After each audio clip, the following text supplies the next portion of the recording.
Bonjour Anthony, je te remercie beaucoup d'avoir accepté mon invitation parce qu'en fait, on m'a posé une question et là, j'avais besoin de faire appel à un expert. Il y a une question qui est revenue et qui me demandait quelle est la meilleure stratégie mobile à avoir en 2023. Et j'ai pensé à toi pour pouvoir répondre à cette question.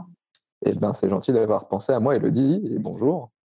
En 2023, il y a pas de meilleure stratégie, selon moi, sur la partie mobile. Et il y a plusieurs canaux de communication sur la partie mobile. Tous ces canaux sont complémentaires les uns aux autres, je pense. Après, moi, je peux parler plus en particulier du canal SMS sur la partie mobile parce que c'est vraiment ma spécialité. Et je sais que c'est un canal qui est ultra performant parce que dans une stratégie mobile, une campagne SMS ou de la notification ou du rappel SMS, c'est une campagne qui pop, c'est une campagne push. C'est pas une campagne qui va s'afficher sur un flux d'actualité sur Instagram, par exemple, ou sur TikTok. C'est vraiment un push directement en fait sur un téléphone. Moi, j'y mets un petit peu plus de cœur sur la campagne SMS, même si voilà, il faut faire du cross-canal, quoi. Ça c'est clair. Par rapport à tous les chefs d'entreprise qui nous écoutent, c'est vrai que le canal SMS, il ne vient pas forcément en tête d'entrée de jeu. Quand on parle de stratégie digitale, le mobile, j'ai l'impression que ça va toujours être la dernière brique à mettre dans la strat. Et justement, qu'est-ce que ça peut apporter pour un chef d'entreprise d'utiliser cette fameuse stratégie SMS?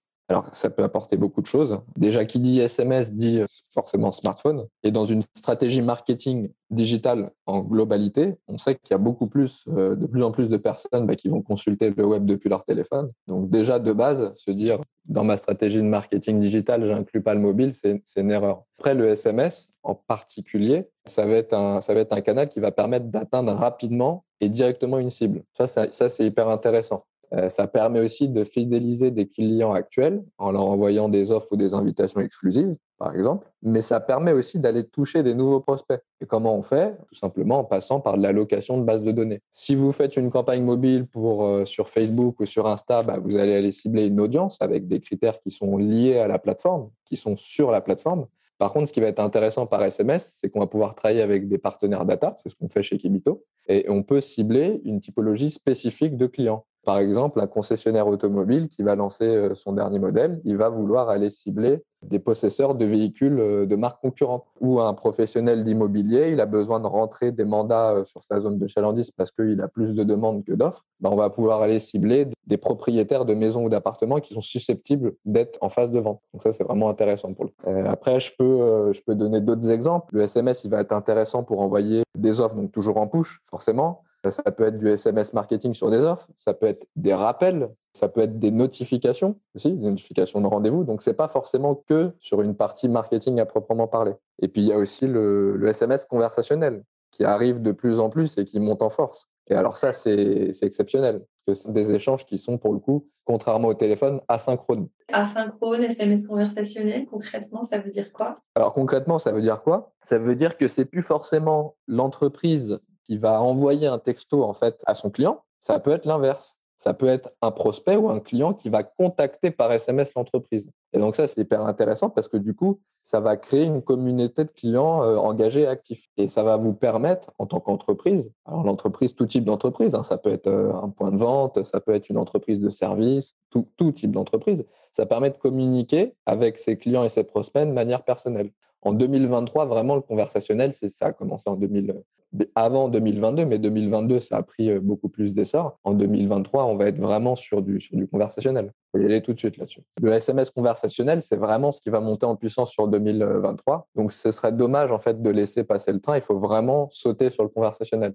Nous, on a une solution propriétaire. On est un des premiers en France à l'avoir créée. Ça s'appelle Bulma. Clairement, on va en fait mettre à dispo de l'entreprise un numéro de téléphone virtuel, c'est un 06 ou un 07, qui permet du coup de faire des échanges SMS. La différence avec WhatsApp, du coup, entre le SMS? Alors, c'est vraiment très, très similaire. La seule différence, c'est que WhatsApp, c'est une application qu'il faut télécharger, sur laquelle il faut créer un compte, qui appartient à Facebook. Et le SMS, c'est une application qui est native dans tous les téléphones. Ça veut dire que demain, bon, l'exemple est peut-être un peu drôle, mais la boutique qui vend tout ce qui est matériel médical, peut-être pour les personnes âgées, etc., bon, ils n'ont pas forcément WhatsApp. Texto, bon, on peut leur envoyer un texto de notification. Voilà. Moi, ma grand-mère, elle n'a pas WhatsApp, mais on parle par texto, quoi. Non, c'est vrai, tout le monde a les SMS. C'est ça. Même si WhatsApp, c'est clairement quasiment tout le monde a WhatsApp maintenant. Il y a une différence de coût aussi qui est important à prendre en compte, c'est qu'aujourd'hui, WhatsApp, ça reste encore, sur la partie professionnelle, je parle bien, un petit peu plus onéreux que le SMS. Ah, c'est bon à savoir ça. C'est bon à savoir. Le SMS, c'est 92% de taux d'ouverture. Plus des fois, ouais. Ouais, on va l'ouvrir. Sur WhatsApp, tu peux désactiver les notifications, mais le SMS, tu peux pas.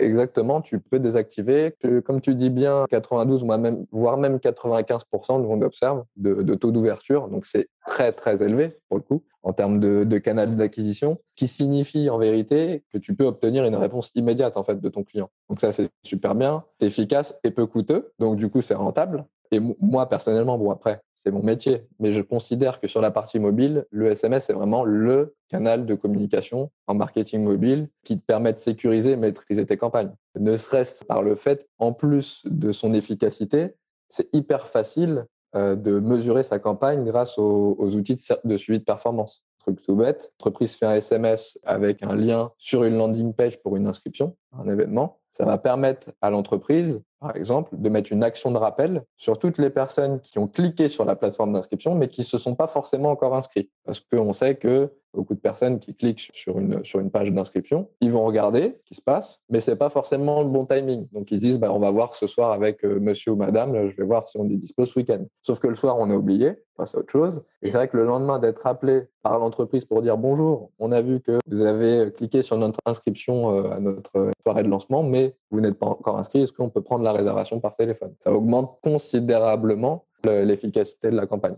C'est vraiment super puissant que tu aies finalement un point de vente, que tu organises un événement. Il y a plein d'applications possibles avec le SMS. Ouais. On l'a vu grâce à toi, merci. J'avais une petite question que j'aimerais bien te poser. Est-ce que tu as une petite anecdote à nous raconter? Une anecdote? Campagne SMS? Ouais.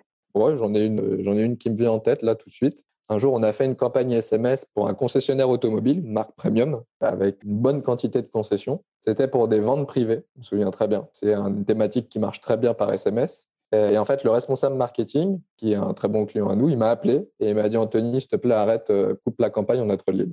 On n'arrive plus à gérer. » Incroyable. Voilà. Je lui ai dit trop tard, c'est parti, en fait, voilà, faut gérer maintenant. Et ça nous a fait plaisir. Alors, c'était compliqué du coup pour le client parce que ça a été un petit moment dur à passer. Mais au final, c'est ce qu'on veut. C'est qu'il y a un maximum de leads, un maximum de business. Donc, on préfère qu'on nous dise oui, j'ai trop de leads que j'ai pas assez de leads. C'est énorme. Franchement, c'était énorme. Alors, sans compter vraiment en réponse formulaire, donc d'inscription directe, eux, ils avaient à peu près une dizaine de concessions et ils avaient quasiment 1500 leads. 1500 inscriptions à la vente privée. Ah, c'est énorme. Sans parler de ceux qui ont cliqué sur l'inscription mais qui ne se sont pas inscrits, que d'habitude on me fait rappeler aussi. Là, autant dire que là, non, ils se sont occupés que vraiment des inscriptions abouties à 100%. Génial. C'était cool. Je te remercie beaucoup d'avoir répondu. Merci à toi. Je te dis à bientôt et si on veut en savoir un petit peu plus sur toi, on va sur LinkedIn. Et vous verrez ma grosse tête. Je te remercie. Merci à toi.